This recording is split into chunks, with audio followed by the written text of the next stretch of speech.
Hi, everybody. I appreciate y'all attending the class today. I had done a similar presentation, maybe some of you saw this, just to a few people who had previously taken the full 3-month course on Neely River Theory. And this would be a group of people who already have TradeStation and are looking to learn about the advances that have happened. But that class went so well that and people enjoyed it so much that I thought I would introduce it to my entire database. So we have quite a few people signed up today. It's over 60. I only show 20 right now, but over 60 have signed up, so I'm not sure if they're going to trickle in as we get started. But NRT has advanced, or Neely River Theory has advanced dramatically over the last 3 or 4 years, and I project 20 years ago. Before that, I was strictly doing wave analysis to do all of my trading and forecasting and stop movement and everything. And so for the first 20 years, pretty much of my career, I was focused on perfecting and improving wave theory, orthodox LE wave to make it what I now call NeoWave. And when the markets were predictable, when they weren't, it was much more problematic. Because wave theory depends on predictability to be able to tell you what to do. And at the high in 2000, I knew that the predictability of the stock market was going to begin to be a major problem for about 20 to 30 years, because wave theory is great when a market's trending, but once you get into very complicated multi-year corrective environments, it can be extremely difficult to figure out what to do or what's going on. So it was right after the top, and when I was turning bearish on the stock market for the next sideways environment for about 20 years, that I decided I needed to begin a new project.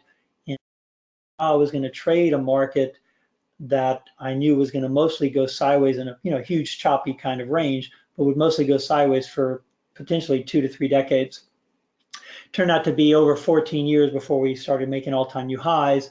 But under wave theory, everything that's happened since the high in 2000 is still part of a corrective environment, but that environment has been drifting upward, creating very strange kind of behavior, which has made predictability with wave theory not so great, even though I've been doing pretty well. I'm currently ranked the #1 S&P time, but it's still been much more difficult than it was back in the 80s and 90s. So anyway, I had began this project because I knew that trading was going to be difficult with wave theory, and I needed a new kind of approach to allow me to trade and deal with markets and make money when a market was a mostly unpredictable environment. And that was the beginning, sort of the foundational process that started the Neely River project. And it's been going on for years, and for a great portion of this time, I've hired Stefan to program all this technology into TradeStation. It's been a constant tweaking process for nearly 20 years, and perfecting this part and that part and piecing it all together, teaching people about the process, which has helped to perfect it. So now it's gotten to the point where I finally feel that after 20 years of work, that river theory has become a very sophisticated, objective, logical, and effective form of trading that is similar to the logical step-by-step process that I created for Elliott Wave, which I of course now call NeoWave, but it's similar to that process, but instead of it being focused on forecasting, it's a trading technology. So you know what to do, when to do it, how to pick stocks or ETFs or markets, and how to manage them after you're in. So it's a very comprehensive process that gets rid of all the subjectivity and emotionalism of trading, which is a big reason most people don't make money trading. So let's start off here with what is sort of the big picture review, and then we're going to work our way down. So the most important thing to realize is that, I personally realized a few years ago, is that if you want to do well in the markets, you can't limit yourself to 1 or 2 or 3 markets. You have to expand your possibilities. What happened to me back 2015, 16, and 17 for my fund is that 3 of the 4 markets that I followed did absolutely nothing for 3 years. I mean, they went sideways for 3 years. So 3 of the 4 markets I could trade, you know, I really couldn't get any opportunities out of them. So I was only left with the SPY, and that was really not predictable with wave theory. So it put me in quite a quandary. And so my fund performance wasn't great during that period. And that sort of forced me to realize around 2000, late 2016, that I had to start doing something else, that I had to figure out a way of expanding my horizons and dealing with many more markets. And I finally realized that diversification is a much better process because it gives you the chance to find only the best opportunities, the markets that are moving the most, so you can make the most money the quickest, instead of trying to do the best you can with something that's not doing very much. But most people who spend most of their time forecasting markets try to forecast the ones they're interested in and taking advantage of every little up and down movement. But the shorter the time frame you trade, the greater your commissions are going to be, the more amazing your prediction capabilities have to be. And it's demanding really too much from markets and yourself to expect a lot of success. But if you have an approach that finds the best performing sectors or countries or ETFs or stocks around the world, it's similar to being in a river and you're in the middle of the river the fastest, so you can make the most money the quickest without all the struggle that takes place near the perimeter of a river or perimeter of a market. It's near the tops and bottoms of markets where you get all the choppy, violent, chaotic behavior. It's in the middle of the river where things trend the best and are the most persistent. And that's the way you can use that concept in market, find the best trading opportunities and make the most money the fastest with the least risk. When you're in the middle of a channel, you not only have greater momentum, but you also have much less downside movement against your position. So if you get in, it's much less likely to go dramatically against you than if you're entering near a major top or bottom where the markets are much wilder. So I realized that diversification was important, and that I also began studying about 4 years ago, 3 or 4 years ago, the options market, and realized there's a substantial ability to increase your bottom line results by learning sophisticated option strategies, learning how to on long positions, which is similar to collecting rent on an. So if you consistently write options premium on a portfolio of long positions, you can make monthly kind of income even if the market's going nowhere. So these are all the things I've realized in the last few years, and it was a major impetus for completing many parts of the Neely River trading program, because I knew with Neely River's core concepts on how to time entries, but what was difficult is how to determine to trade and how to manage them after you got in. There was a lot of pieces of the puzzle missing that I pretty much have put together almost completely now in the last couple of years. So let's get started with the initial process. So what's important if you're going to approach the markets from a much more diversified perspective, first thing you're going to want to do is find the best performing countries in the world. This is where I would start, and you can break it down from there. If you don't want to trade countries, you can break it down to US sectors if you're in the US, or individual sectors in your own country.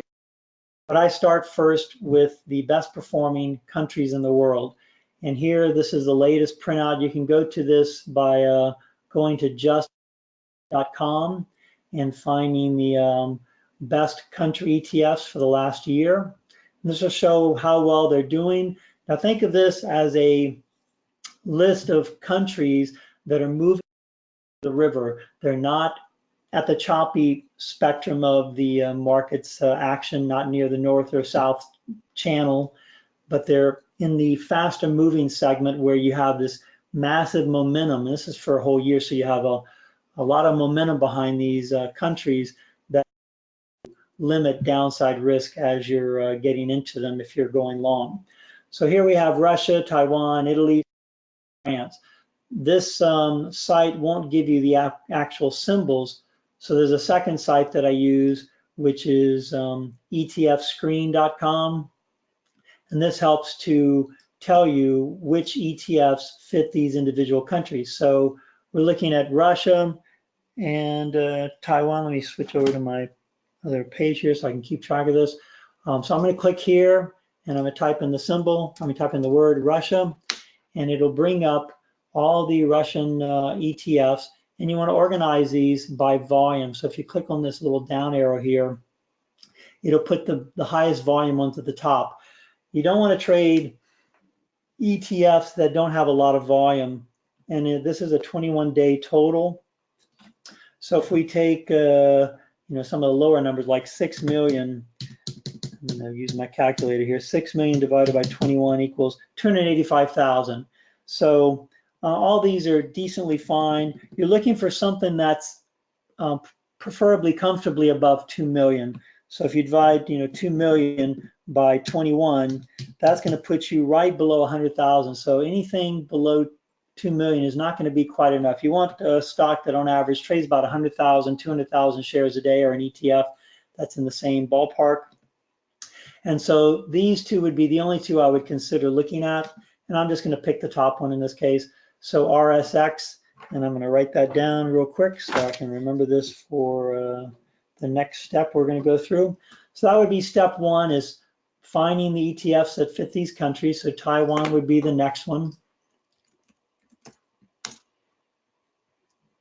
And here there's only going to be a very limited number. Here's 135 million. This is only 133,000. So this would be the only one that would be of any interest to me, because it's the only one that has enough volume to make it safe to get in and out of. Italy, which we're already in, that symbol is EWI. I already know that one. And then Switzerland, that's EWL. And then the last one, France, I wrote that one down today. That's EWQ, because that one just came onto the list.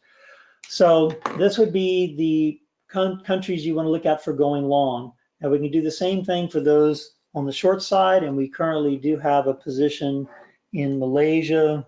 The symbol for that is EWM, and these are of course all ETFs. We also have a position in Canada, but that's not on the list. Okay, so I'm not going to spend a lot of time on the short side. The process you want to go through to make sure you know what direction to trade the world is I've done some research on the best ETFs for the entire world. So you might want to write these down. VT is actually the world's largest, or it's the largest ETF that represents the whole world. So it pretty much takes all the different major stocks and sectors around every country in the world, puts it under one roof, and that gives you VT. And so this is the general direction of the entire world. And you can see that it's been in an uptrend for a very long time, at least since, and then way back before then, back to maybe 2016. So it's been in a pretty strong uptrend, except for last year, for a long time. And then the second thing from a US perspective is VXUS, and this is every country in the world minus the United States. So this shows you what the trend is for the rest of the world in relation, minus the US. And then there's a US ETF, which is VTI, and that's been in a strong uptrend for quite some time. They all went through this crazy period late last year. So once I have these ETFs to work with, then the next step is to actually begin the testing process. So that's the first selection process I begin with countries. We're going to work our way down eventually to individual sectors. Let me go back and page a little bit here.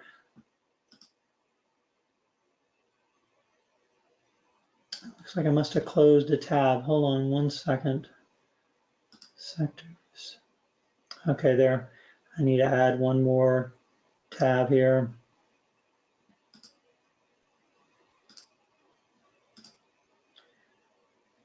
Okay, so in the sector section, this is for the US only, it's not for other countries, but in the US it shows that the financial, metals, and technology, and maybe the developed countries minus the US, are all in the top performing ETFs, and then you have the bottom performing ETFs.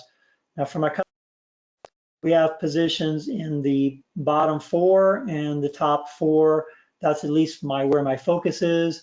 And if you want to trade any of these, you can click on these. Unlike the other sites, you can click on them and it'll actually give you the ETFs in sequential order, where you have the most powerful, the best performing in the group down to the worst performing.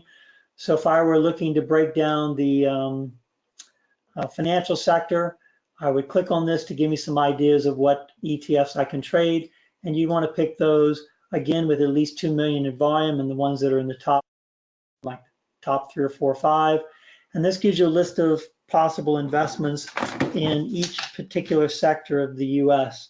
So we have, KBWB and IYG. Okay, so I'm going to go back.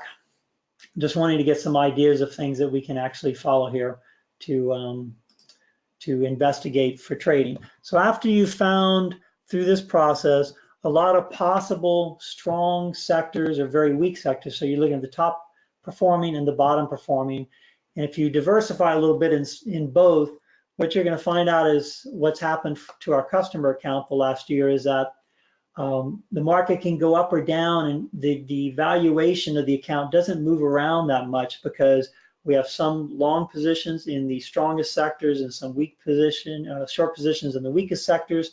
So when the market's going up, the longer positions tend to do better. The weaker positions don't go down as much, or may go sideways, or may go against us, but the longer positions do better. When the market goes down, the shorter positions do better. And we have a lot of options premium written on most of our positions. So that is a constant background decay effect. That's, again, like collecting rent, so that no matter which way the market goes, we're constantly collecting a little bit of premium each day, and the long positions do better during uptrends, but the shorts don't do as well, and vice versa. But the net result is the account doesn't move around as much, and there's a slow, gradual increase in value due to deterioration in options premium. So this is the first step in selecting what is the best, where are the best opportunities, the best sectors, the best countries, and then you can begin the weaning process to decide which ones are the safe ones to actually consider. So this is where I begin what I call the channel filtering process. So let me pull up some of these ETFs we looked at earlier. These are the ones I just wrote down. So we have RSX, which is Russia, an ETF in the US that represents big Russian stocks and companies. So here you can see from a Neely River standpoint. Now this layout and information is only possible if you have TradeStation and you have our Neely River software. If you've taken my class and you're doing it by hand for a different country, then you can do it by hand also. But Neely River is a trading technology. It's not a forecasting technology. So it tells you when and where you can get into markets safely and where to put your stops and potentially how much risk to take and so forth. But it doesn't tell you what's going to happen. It just gives you the best time to enter a long position or the best time to enter a short position. But this initial perspective is just from a monthly perspective, and it's incorporating volume analysis, which is very important long-term to telling you whether there's growing demand for something or decreasing. It's similar to being in any market. If there's a public demand for something, prices go up. If there's a public disinterest, then prices go down. So you want to see evidence of increasing demand, volume flow positive over time as the market's advancing, showing that people are coming into a market, and that's what's going to give you a long-term foundation for an uptrend.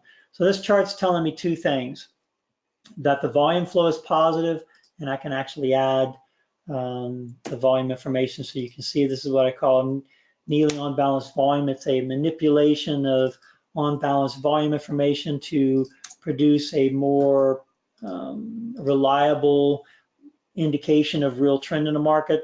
This is also incorporated with our NRT package. But you can see here it shows volume flow has been positive since about May of this year. And you can see that the last channel that was broken and exceeded is here. So there's no resistance above the market. More often when you're in a channel, let me pull up an S&P chart for a second. More often when you're in a channel, you're going to see the resistance above, or the market's reaching it, or it's near support, near the lows. So let's see, it's taking a little more time than normal. So here you can see a more typical channel, and the S&P is up near the upper channel, which indicates this is a increasingly dangerous market to be long. So that's a typical channel. But let me go back to RSX. You can see on RSX that the channel is actually coming down, and we're breaking above it. And these channels are drawn using Neely River concepts. If you haven't taken the class, it takes a while to explain how but they're objectively drawn, market-defined channels that actually work. Most times when people draw channels on a chart, it's sort of their opinion, and they just decide what looks good and what looks right. But there's a very scientific, logical way of drawing channels that is automatically incorporated into Neely River theory. And it tells you what kind of channel to use, whether it should be horizontal channeling for breakout situations, parallel channeling for trending environments, or expanding, contracting kind of channeling for volatile, choppy, treacherous environments. So there's 3 types of channeling, there's 3 types of market environments, and Neely River explains all this. But this particular environment here would be what I call a treacherous, time-based, emotional environment. And so the channeling in that environment, in this particular case, is contracting, and the market broke out, and as it broke out, that would have been a point to go long the market.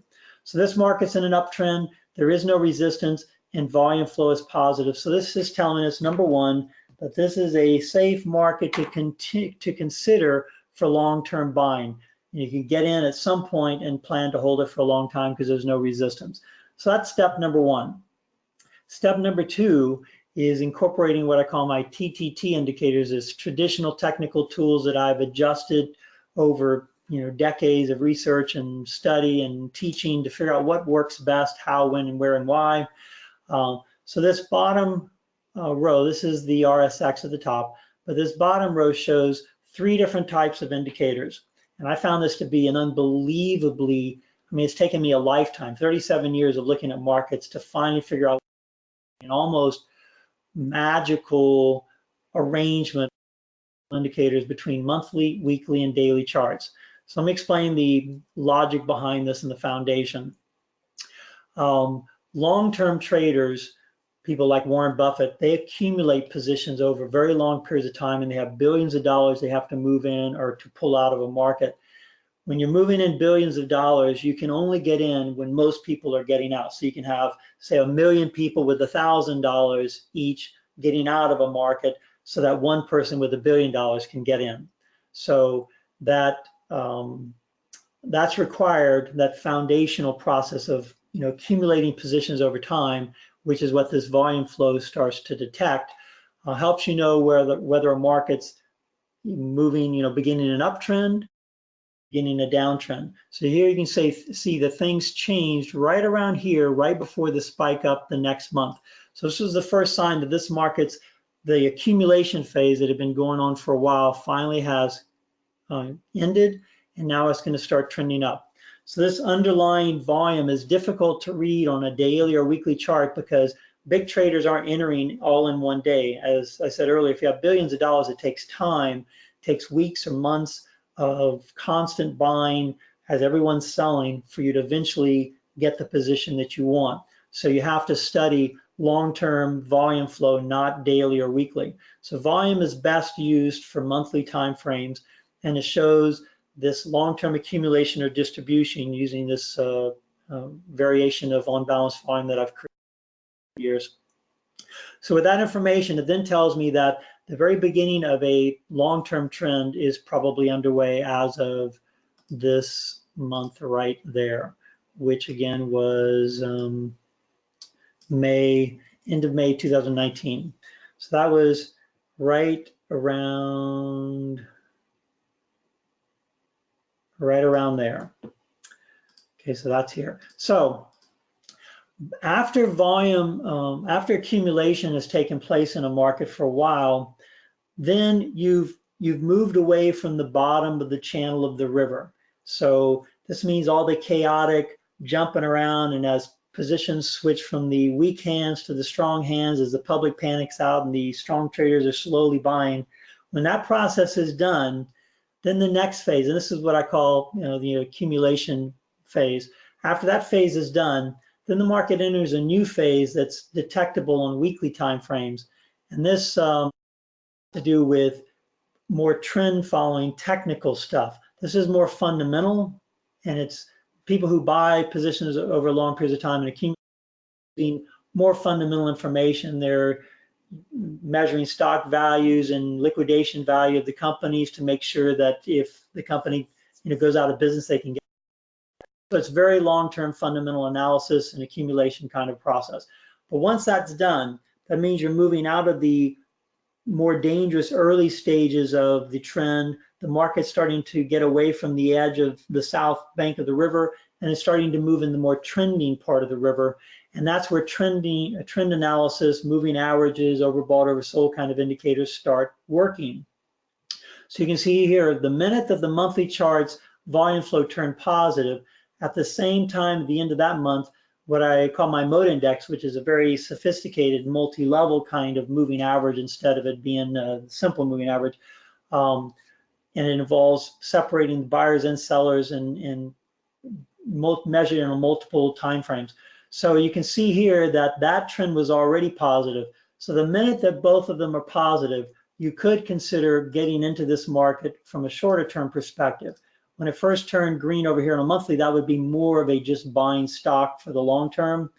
Once the trend analysis or moving averages begin to kick in, then it's a little safer to buy on a shorter time frame, buying weekly positions or buying what I call spreads.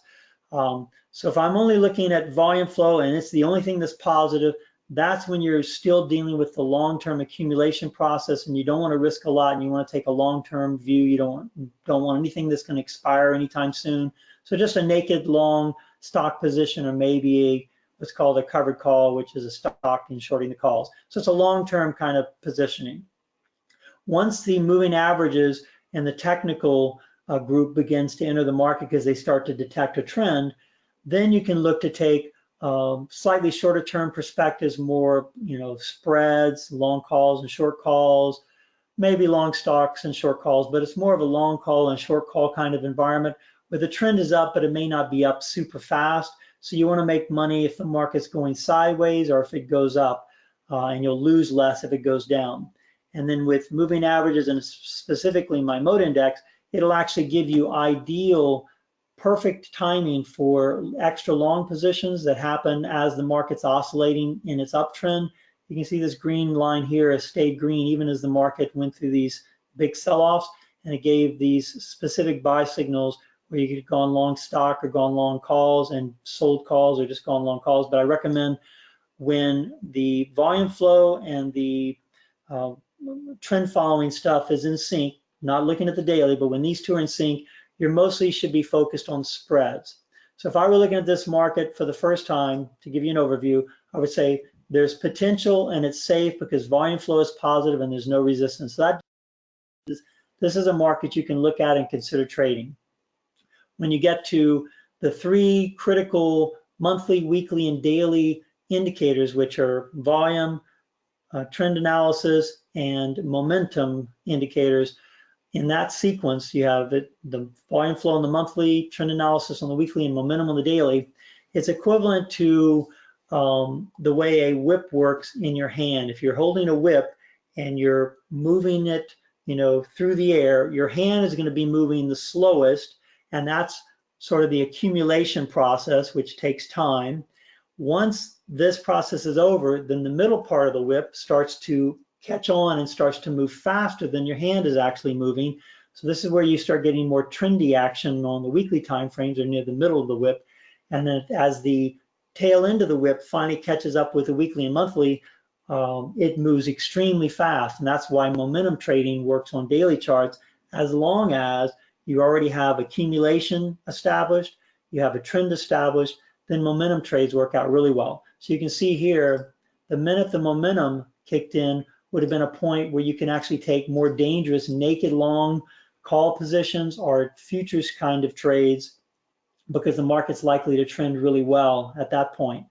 Now, this all may seem, sort of simple to you, but this has taken me 37 years to figure this out. This is something I've only discovered in the last year or so, and it's probably the most significant additional discovery I've made besides NeoWave theory itself and my discoveries for NeoWave theory, that it's one of the best ways I've ever seen to, or it is the best way I've ever seen to determine what kind of strategy to use when you're going to trade. So the first group tells you, yes, you can consider trading. The next setup with volume, volume, trend analysis, and momentum tells you what kind of trading to do. So if the monthly chart were the only positive time frame, I would only trade stocks. But now that weekly is in sync with monthly, I would consider shorter term spreads. If I'm looking at monthly and I'm trading there, I'm either taking something that doesn't expire at all, or I'm going 5 or 6 months out. If I'm moving to weekly charts, I'm going 2 or 3 or 4 months out, and I'm looking more to spread. And if I'm looking at the daily momentum being in sync with the weekly trend and the monthly volume accumulation, then I would look to take short-term 1 or 2 month naked positions. So that this setup here guides you very objectively, not emotionally, very objectively into specifically what kind of strategy to use for the particular environment that is currently unfolding. Okay, so once that's done, which is the identification step 3 of the best process. So we have the selection process, finding the top performers. We have the filtering process, which is the channeling that we did over here to see where you are in the channel and see if you have potential. If you've moved 80, 90% through a channel, then it doesn't have potential and it's not safe. If you've broken out of a channel, then there's potential. If you're in the very bottom area of a channel, then there's potential. But if you're near the top, you don't want to be buying into a new position because you're exposing yourself to violent downside action. So we've gone through the selection process, the filtering process, the identification of strategy process, which strategies can work the best. And then we move on to the entry timing. And this is where river theory excels. It provides 2 things. Not only which time frame you should be focused on, which is the result of accumulating all the different traders. This has to do with something I haven't mentioned yet, but for those who've taken my river class, know that the market is separated into only 3 types of traders. There's no more, there's no less. There'll never be more, there'll never be less. So there's only 3 types of traders: top and bottom pickers, bargain hunters, and trend followers. And river theory identifies all 3 of those on all time frames and figures out what the trend is, which group is in control, and which time is the safest, best to trade. So the more people that are on the long side on all time frames, the safer it is to trade shorter time frames. It's similar to that whip phenomenon. As the final tip of the whip is kicking in, that's when it becomes safe to trade short time frames. So you can see here, the daily chart is the active chart. The other 2 are grayed out, and that's because virtually all the people who could be long on the monthly and the weekly are long that market. The last group to get in is the daily traders that are currently fighting for control and trying to make the most money out of short-term trends. So right now, NeoWave is picked based on an assessment of all the different traders and all the different time frames and which way they're trading, that it's safe to trade daily charts, and it's giving you a specific rule of how you have to enter depending on if trend followers are in charge, bargain hunters are in charge, or top and bottom pickers are in charge. So in this case, stands for, the purple stands for price action or the persistent kind of trading environment. So this is a trending environment, and you can notice the channels are parallel. So this is an environment where the market's going to have a more orderly kind of behavior. It's not going to be chaotic. You'll notice almost all the bars are very similar. There's nothing crazy like these yellow bars over here. We have big advances and big declines, and then tiny bars and big bars. So it's been a very orderly kind of environment. It's oscillated very nicely in the channel. You can see how it chopped around near the bottom. This is the, and then it accelerated through to the upper zone, then it peaked out, and now it's selling off. So if I were looking at this chart, and now I'm trying to decide, am I going to enter this market? We've already decided it's safe to trade. We've already decided that that the approach we want to use is a spread, so we buy calls and sell calls. So now we're trying to decide when is the best time to take this trade. Well, it's a borderline case right now because you see this little green bar. That tells you that it's technically safe to get in, or the conditions are safe to get in, But when you look at where we are in the channel, we're above 50% of the channel. So it's slightly riskier than I would like it to be. So I would probably wait a little bit for the market to get back down to below 50% of this channel before I would consider taking a long call spread. It's a little premature. So let's go on to another market and see how that one looks. So let's look at EWT. That was one of the other ones that we pulled up. This is Taiwan. So it shows that Taiwan has good volume flow accumulation over the last 5 or 6 months. See, from a channeling perspective, it's not in a good range for trading. According to NeoWave, just getting up to the top channel where resistance is. This makes this a dangerous market to trade because it'll be susceptible to violent downside action. So I'm going to move on to the next one. EWI. This is Italy, and this is a market we've been in for a while, actually. Looking at this chart, you can see it's had positive volume flow for the last couple of months, and it's moving to the upper end of the channel. But according to Neely River, this is a breakout environment where this green line is telling us we could consider going long. So I would consider this a safe environment to trade. So the next thing I'd want to decide is what kind of trading I would do. So if it was back in September, I would probably only have bought stocks, because you see back in September, the stuff or the mode index was not in agreement. It didn't get into sync until it looks like early November. So right around in here, the very beginning of this period here. So that would have been where you could have considered, if you hadn't gone long stocks on the monthly chart, you could have considered going long a spread on the weekly time frame. And then as of about, this was mid-October, around the 11th of October, the momentum, the tip of the whip is getting in sync with the accumulation and the trend following group. So you could have looked to go on long a naked call over here and rode this position up, which has done quite well so far. Now I want to remind you that these positions I'm talking about were not cherry picked by me. This is just looking at this list of the best performing sector, best performing countries, and just looking at them right on the chart in real time. So this was not a situation where I fixed it. This is Italy, and let me see. We actually took this trade in our customer account. This is EWI. Let's see. I may have to pull it up. Hold on one second. I only keep track of positions that are doing well or doing poorly, so I record everything that I do right on the chart. It makes it a lot easier to follow what's going on. So here you can see we went naked long this market right around the time frame I just mentioned. It was actually one day before. So going back to that other chart, we went long one day earlier, which was right here, and so that was October 10th. So here's October 10th. We went long the March 24 calls. The market moved substantially into our favor. It got up near the top channel, and our profit on the position was more than 30%. So then we wrote some short March 28 calls against that position to help lock in some profit. The market continued to move up, and now it's moving sideways. So I got to pull up that particular, this is our real customer account right here.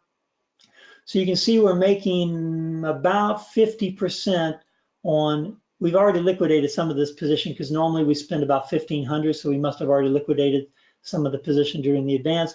But what we have left, we're making about 50% on that position, and that's just in a matter of, what is this, March, November, so in about a month. So we still have quite a bit of time to go before it expires, but there will be a point where the position sort of maxes out. We go to EWI here. So this is the maximum potential of this position. So it still has some time to go before it gets to maximum potential. So currently we're making $237. We can make 3/4, so that's almost another $100, another 30%. We won't start losing any of our profit until it drops below $28, and we won't get to zero until it's down to about 26.5. So it would take a drop all the way back down to below where we got in just to break even. And that's only because of the premium writing that we've been doing. This is something that I teach in the Neely River classes on how to not only take long or short positions, which is what most people do, but how to protect your profits when a market moves in your favor, so that if it then moves against you, you're not going to lose money, or you can sometimes even lock in a profit so that you don't have to even worry about it. But we can get all the way back down to where we're still going to be making money. We'd have to drop here just to break even. And that's a pretty good position to be in, because then you can comfortably wait knowing that as long as it just wastes time, we're going to make money. And based on our strike, let's see, our strike was 28. So anything above 28, and we're going to make all the money we can possibly make on this trade. So we're going to max out that trade at 340 as long as it stays above $28. So anything between 28 and higher, we're guaranteed to make the maximum profit. And we can't lose anything until we drop below about 26.5. So that's a very comfortable position to be in. It's only possible because of the strategies of writing premium as the positions move in our favor. Okay, so let's look at another one here. We have EWL. This is Switzerland. We don't have a position in Switzerland, but maybe looking at this might convince me. No. So right off the bat, you can see that this is not a market based on river theory. That is a safe market. It's been under accumulation. So a long time ago, it could have been a stock purchase, but now you're in the turbulent North Bank zone where a big reaction is very likely. So I would just skip this and move on to the next stock. So EWQ, this is France. And doesn't look so good. It's been under accumulation for a while, but you can see we're getting close to the upper end of the channel. The top 25% for a price-controlled environment or a trend-following environment is not safe, so I would skip that. The next symbol we had picked out was KBWD. I'm not even sure what this is. It's a high dividend thing. So now it's doing analysis on the stock and seeing if there's any safe way to. This chart is grayed out because every group, the trend traders, the top and bottom pickers, and the bargain hunters are all short the market. So even though there's signs of accumulation, it's still too early. You don't want to get into a market until at least one group, the trend traders, the top and bottom pickers of the bargain hunters, finally gets into the market, and that it's not just a sort of a fight between the trend traders, the bargain hunters, and top and bottom pickers, and the long-term accumulators. When there's a conflict existing between those groups, it's very volatile. You don't really know who's going to win or how it's going to go. So this is just telling us to stay out of this market and not do anything. So let me move on to the next one. This was the last one I wrote down. It was IYG. This looks pretty good. It's very close to 50% of the range, so there's still more upside, and generally resistance doesn't happen until it reaches this yellow line. You notice on some charts the yellow line is here. That has to do with trend environments. For consolidation environments where bargain hunters are in charge, it'll be around here, and when the emotional momentum group is in charge, the line goes here. Is where you get blow-offs in the market. So it's indicating that we're in an accumulation environment. There's a lot of upside potential, up to about 180, so that's another 33 points or so. So I would consider this is potentially a good trade. So then you want to go to your next step and decide what kind of trading am I going to do? Well, this says we can trade stocks, and if we were going to do that, it would have been best to start back in July. Then the trend traders were already in sync before this turned positive. Let me redraw this. So you could have gotten in the minute that the monthly volume flow turned positive back in July. You could have considered taking a spread, and that would have worked out great because the market went sideways for months and months. And remember, with spreads, that's how you make money. If the market goes sideways or it goes up, you'll make money. So that was an ideal strategy from a weekly perspective. And then you had the momentum kick in here in mid-October, and that would have been a great naked long position. And once again, I didn't cherry pick these situations. Y'all saw me look right at the best performing sectors. You could actually experience this in real time as these sectors came on the on the list. You could have seen that it just began its momentum phase, and you could have bought this long stock position. And then as your long stock position makes money, you'll want to protect those profits by writing calls or buying puts to protect those profits. And that all is explained as part of the river class.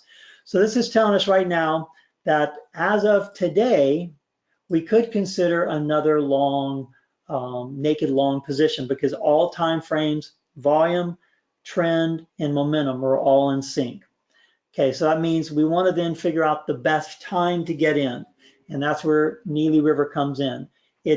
To get good entries in any market, you want to make sure you're not doing what the majority is doing. You want to get in when most people on that particular time frame are getting out. So when you're in a momentum environment, which is based on what I call time measurement, when you're in a momentum environment, you need to have the trend traders stopped out of their positions. So NRT is not giving us any buy signal. You notice there's no little green bar anywhere in here to give us a signal to get in. So we're going to have to wait for a sell-off, and once that sell-off occurs, then we can initiate whatever strategy is recommended. If it drops enough, it's probably going to turn this back to gray or maybe even red. So most likely on any decent sell-off, it's going to tell us to look for a spread entry, and that's good because during any violent sell-off, spread premium will be greater. So that means you can write the at the money calls and buy the deep in the money calls and make the difference between the two on the premium. So if I were looking at this, I would actually wait for a pretty violent kind of sell-off. And so this is not a good trade right now. Let me just, since we don't have any other substantial trades other than I think the Russian one that we talked about, let's look at some trades that I've taken in the recent past for my actual customer service account. This is a real world $50,000 account, and we're currently using about $30,000 of that $50,000 to take positions. And all these positions are listed right here. So these are all the real for all these different accounts. And when I get my money management macro printout each day, which is done through Excel, it tells me which positions are making a lot, which positions are losing too much, and how to manage them. One thing I haven't mentioned yet, a thing that most people do is not only forecast their way into a market, but they forecast the entire time they're holding the position, and they forecast where to get out and when to get out. And I can assure you, if the foundation of your trading approach, for 20 years, the foundation of your trading approach is all forecasting, it's gonna be very difficult to make money trading, because once you're in a position, forecasting actually from doing what's proper and what's right to accomplish the quote holy grail of trading, which is creating a 3-to-1 profit to loss ratio or greater with your trading. When you're forecasting your way out of a position, you're not considering that information, and you're also not giving positions time to make money. I've used this analogy multiple times for those who have taken my class. I don't know how many of you in this group have taken my class. Most of you probably have not. But it's similar to buying a company. When you're considering an investment in maybe an unknown new technology or a new company of some sort that's pioneering a new field, all you can do is predict what might be the demand, how the company might run, how much it might make, and all these things have to be forecasted in your business plan. And from that, you might appeal to some investors to take the chance the reward is worth it, and they decide to get in. But once a business has been launched, you're not going to keep going back to your forecast and saying, well, the company's losing money, but my forecast says we're supposed to be making money, so I'm just going to keep hanging on and hope I'll make money. That's the way most people trade, and it's the reason they lose money trading. Once you buy a company or once you're in an investment, the only thing you should be worried about is its performance. Is it performing? And if it is, there's certain strategies you use to protect profits. And if it's losing money, you should start scaling out of that to cut your losses quickly. And the other side, of course, is letting your profits run. That's the thing you've heard maybe dozens or hundreds of times over, years and years. But that is the key to making money in markets, but most people don't know how to accomplish it. And that's because once they're in their investment, they constantly are trying to predict everything to do. And the odds of being right when you're predicting are about 50%, maybe worse, for each stage of the process. So let's say that you're trying to predict what markets are worth trading. So instead of following the approach that I mentioned earlier, where you're looking at actual real world evidence of performance, you're just trying to predict which ones are going to perform in the future, not which ones are performing well now, but which ones are going to perform in the future. You know, most people get nervous when they when they get into something that's already advanced or already declined, because they think, oh, I'm not in at the top or the bottom, so it's dangerous. But it's similar to credit ratings. The people with the best credit ratings are the ones you can trust the most with, you know, your money or your loans. The ones that have the worst are the ones you can least trust. So good performing stocks and countries and ETFs are the ones that are likely to continue to perform well going into the future. So when it comes to markets, you shouldn't be afraid of buying into new highs or selling into new lows, but you need to do it, reduces your risk, and you have a strategy to contain losses by scaling out slowly at the proper points when the loss gets too great, and protecting profits when the market's moving in your favor. I can show you a little bit of this with some files that I've put together. This again is all incorporated into the Neely River classes, but this would be the final step. This has to do with the management process of trading. So down here it shows some of the details that I use and that are automatically programmed into my Excel money management macro. But let's say you're long call position, and that call position starts making 30% or more. Then you're going to want to start protecting the profits on that position, because the market can go against you. So as the market was advancing here on our naked long position, it was up more than 30%. So I wanted to protect that by selling premium. When you sell premium, you actually collect that money, which reduces the initial cost of your original long. So instead of spending, say, $100, you may now be only exposed to $50. So if it drops down to here, you're still going to make money, because the market, you know, this position here is going to make money as the market goes up. This will lose money as the market, sorry, this position will make money as the market goes down. This will lose some money, but the net result of those two is it's going to buffer you against loss. So I was following this rule here by protecting the profits on my naked long calls when it went up more than 30%. And so I wrote the calls, and now it puts me in a very comfortable position where we're not only up about 50%, but we can drop a huge amount down to here before we even lose any money into expiration.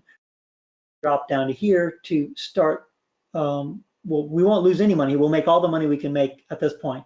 Here's where we'll start losing money if it drops to here, but that's a pretty big drop. And all the time the market's going sideways. If it does, we're going to keep collecting a little more premium, so it gets more and more profitable to hold it all the way until expiration. So there's the 5 steps that I've covered here. Let me go back over them just to review. You have the initial, well, you have the selection process where you're figuring out which ones are doing the best, and then you're seeing, is it safe to trade the particular market that's been doing well?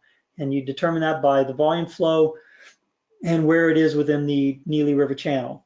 After you've done that, then the process is to decide what kind of strategy, which is stocks, spreads, or naked option positions.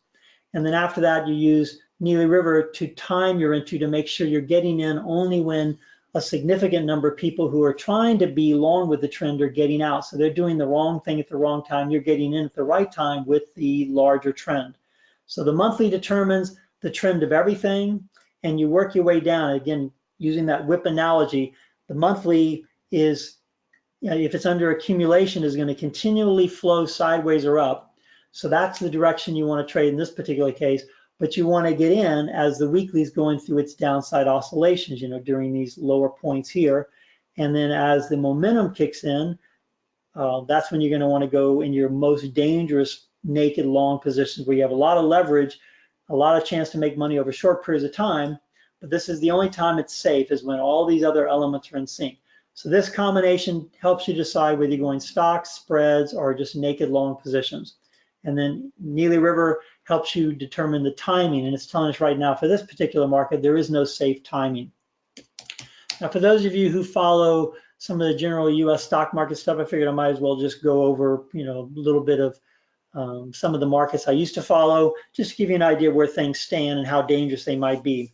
So here, if we look at an S&P chart, you can see accumulation has been in progress since mid-2016, and that was a great time to buy the SPY. So it's been an uptrend. You see right here, there's a little brown arrow that indicates that the emotional group, the emotional traders, were jumping in to the market, and this became a momentum kind of environment. And volume flow was agreeing with it, so you had a major long-term buy signal. You were in the lower end of the channel. You had a lot of room to make money, so it was a great environment. So that was the first approach. But now you can see we're very, very close to the dangerous zone of the river, where we're in the point where it's been 2 times before, where it peaks and then we go through these violent sell-offs. And this was a really bad one late last year. We're moving into that same time frame where really take place. So if you're long the stock market, this would be the time now to start protecting those profits. And probably the best way to do it is with buying puts. This is going to cost you 3 to 5% of whatever profits you currently have on whatever long positions you have, but it allows you to stay in with no concern. The market could go down to 180 and you wouldn't lose money, and you might even make more money than if it kept going up. Or if it keeps going up, you're not going to make as much, but you will continue to make money. But what it protects you against is a decent, any violent downside movement. So if I were in the SPY, that's what I would be doing right now. As far as strategy, there's nothing safe to do. You can see volume flow has been good. You might look at spreads, but at least from a moving average standpoint, the faster portion of that moving average analysis is above the top channel. So it's a more dangerous time. It'd be much better if you'd gotten in these areas. Momentum kicked in, so you could have considered a momentum trade back here, but now it's just way too dangerous for that. Let me take a look at GLD. Okay, so is in a long-term uptrend. Accumulation has been going on since early 2019 or late 2018. We have plenty of room to make money. You can see that the upper channel is pretty far from where we're currently trading. So this is a viable market that you could consider trading for the longer term. So the next step would be, what kind of strategy could we use? Well, volume flow has been very good. So stocks are perfectly legitimate, but it would have been better to do those, way back over here. That was early 2019. From a weekly perspective, the mode index kicked in right around the same time. So this would have been December. So right into January, the trend analysis was already in sync, which I call my mode index. So you could have gone long a spread, and you could have done this over and over and continually wrote calls against long positions for this whole way up. There was a really great buying opportunity indicated here by my mode index. See the little green dot right there. So really good trending environment. And then a few times we've had some momentum trades going back, over this year. So after December, the weekly kicked in going into this time frame. So you had a few momentum plays you could have had there. And then of course it went neutral, then went negative, and another momentum, phase in here. That one may not have paid off too well. This one definitely would have lost money. So using your money management rules, you would have exited at a small loss. The loss process should be where you're risking no more than about 25% total of whatever you invest. So say you risk $1,000, you don't want to lose more than $250 on the trade. Another momentum trade that probably wouldn't have worked out, probably wouldn't have made any money there. And then looks like another situation you wouldn't have made money there. And this one would have kicked in probably a good period of time here. So the momentum really kicked in really well here, and you could have caught a nice advance and stopped again and could have gotten in again. The market was pretty choppy, but it started trending again. So you get the idea of how you could have used this to decide what kind of strategy. Now remember, the entry process is not determined by this. This decides the strategy. So I can't say what T was looking like. Maybe it wasn't given a signal. So T, as of the last few weeks, on the 28th, yeah, it's showing that the daily chart is not the active time frame. It's not the safe time frame to enter. That currently you would want to be trading weekly charts. So the only entry signal we've gotten on a weekly chart would have occurred right here. This is what's called a bias accumulation environment. So it's telling you that all the traders except the accumulators were doing all the wrong thing right here. And you can see this little green line. That line would have been green for this bar, and this bar. So this is telling us we can now get in. Our time horizon is weekly, so we're looking for about 3 or 4 months out. The strategy we wanted to use is writing spreads. And so that was a viable option, which we recently did, I think, for GLD. Let me see, or we did it for GDX.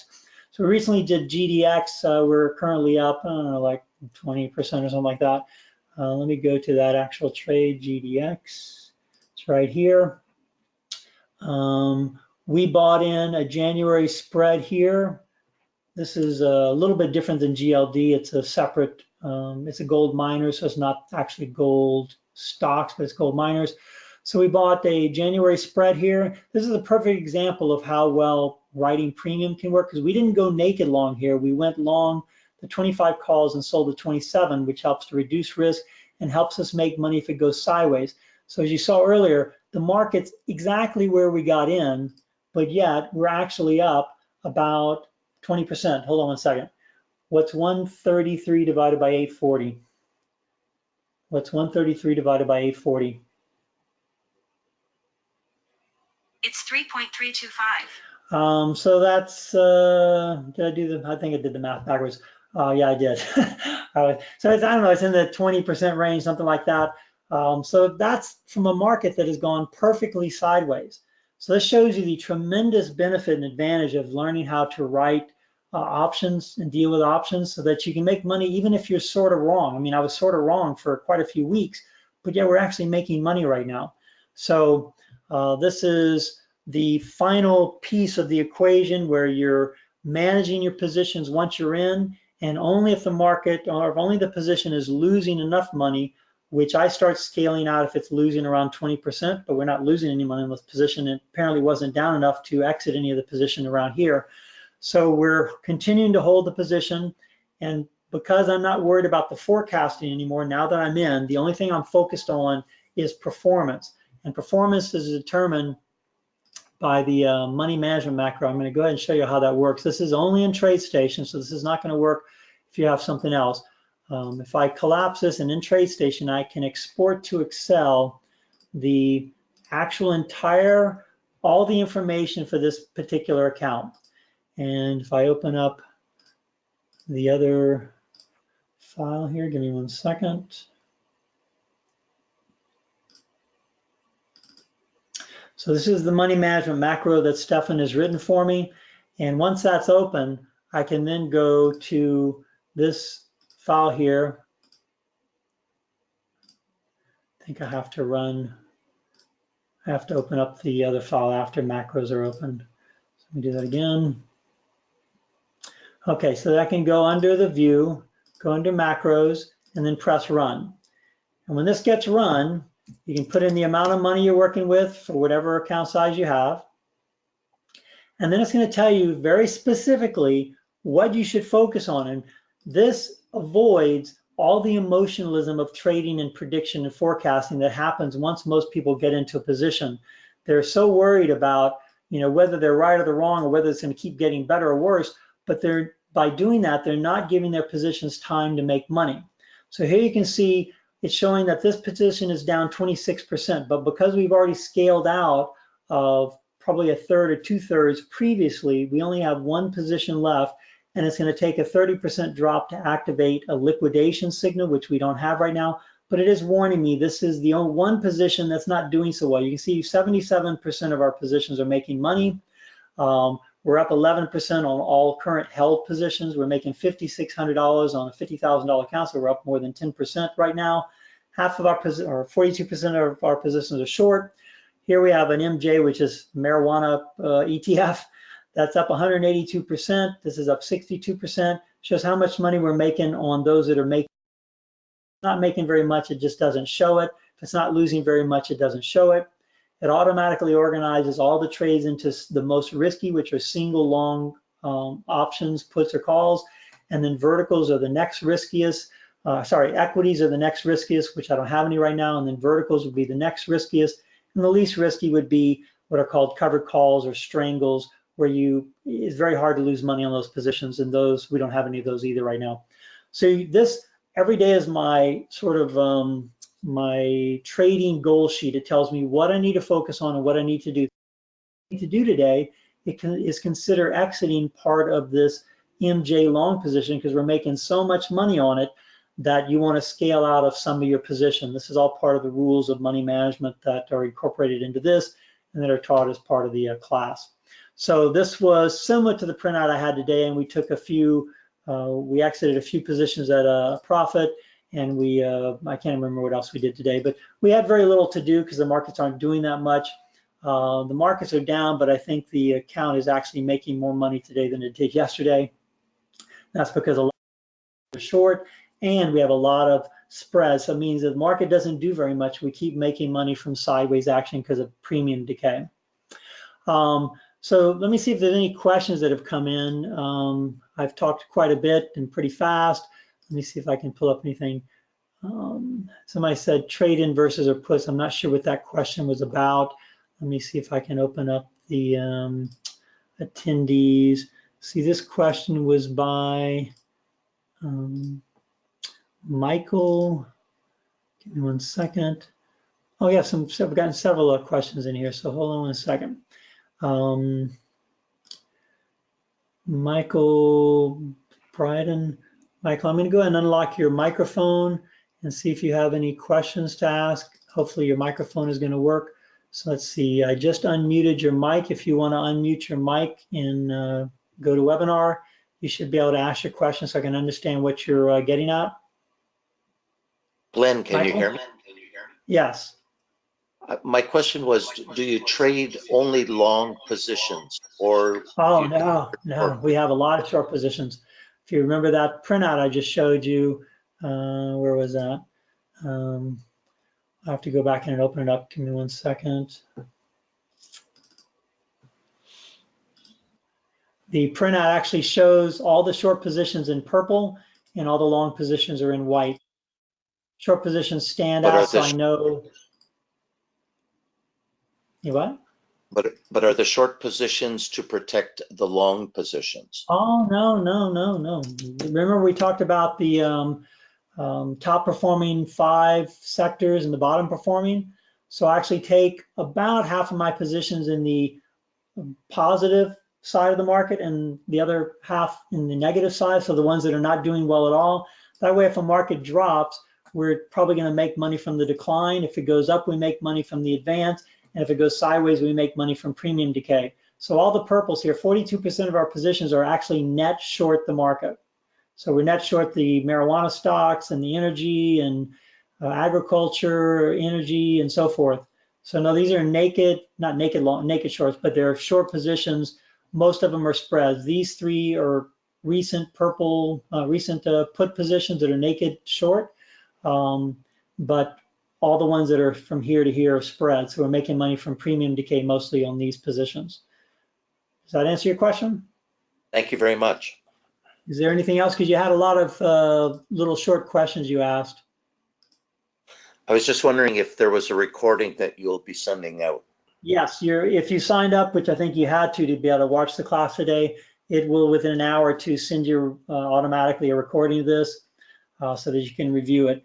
And for those of you who like what you've seen and realize that there's probably a much more sophisticated way of trading than maybe what you've been incorporating in the past. Good trading is a multi-dimensional process. It's not a simple process. It's 7 years to figure out most of this stuff.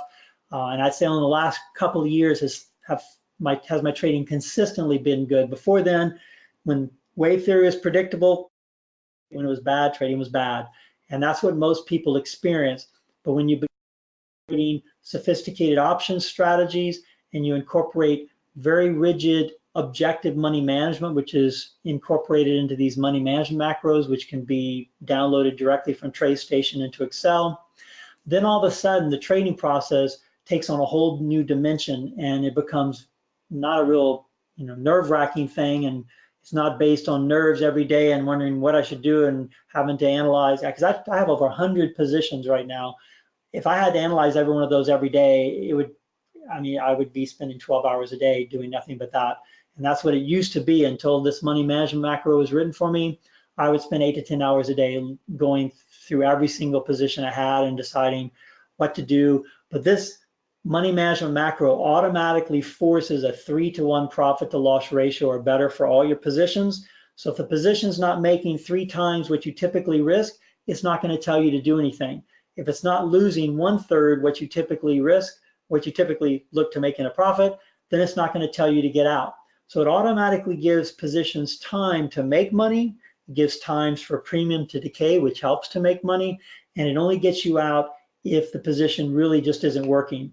And using all the strategies we've talked about earlier, you have a multi-dimensional process here that helps to strongly move the odds in your favor that you're in a position that has potential, that's under accumulation, that has public demand. That's number one. And then you're picking the strategy that best fits the environment, whether it's just a naked stock, a spread, or a naked option. And then you have the timing, which is the most important part of when exactly do you get in with your particular spread, stock, or naked position. Because if you don't get in at the right time, then the market's going to move against you before it starts moving in your favor. And so the timing is important to make sure it doesn't go against you too much, so you're not forced out before it starts to move in your favor.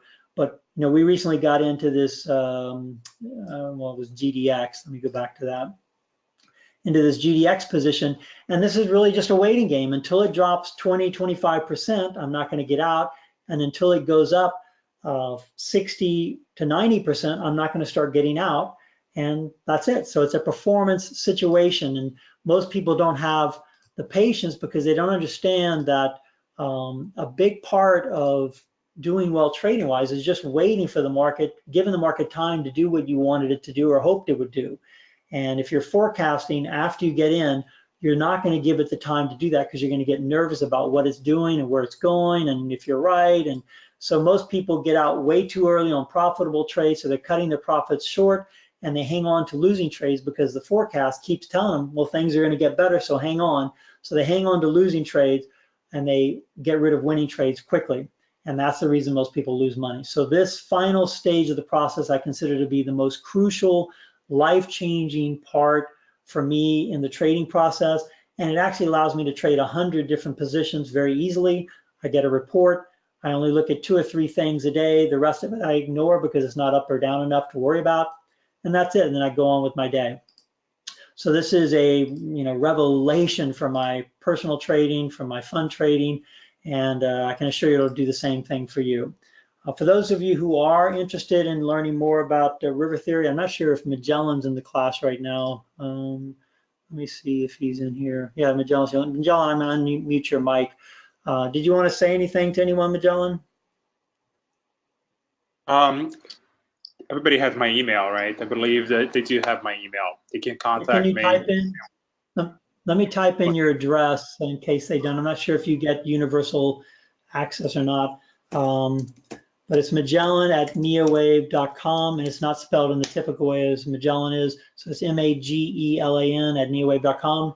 And just so y'all know, for those of you who do have the Neely River software either in the past or currently, we've dramatically lowered the price of that because the development process is pretty much done. I've been doing it for 20 years now, and I finally have finished that process for the most part, so I don't have to keep paying Stefan every single month a lot of money to create this technology.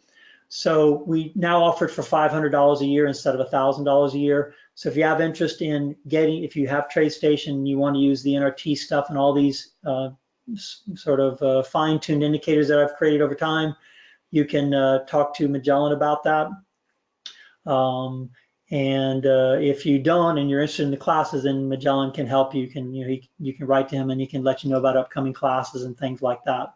But I can assure you, and we can actually guarantee the classes now because I feel so comfortable about the fact that I can make just about anyone a better trader now, that if you take the class and for the first month you don't think it's going to improve your trading or it's going to make you a much better trader, then we'll refund your money for the class.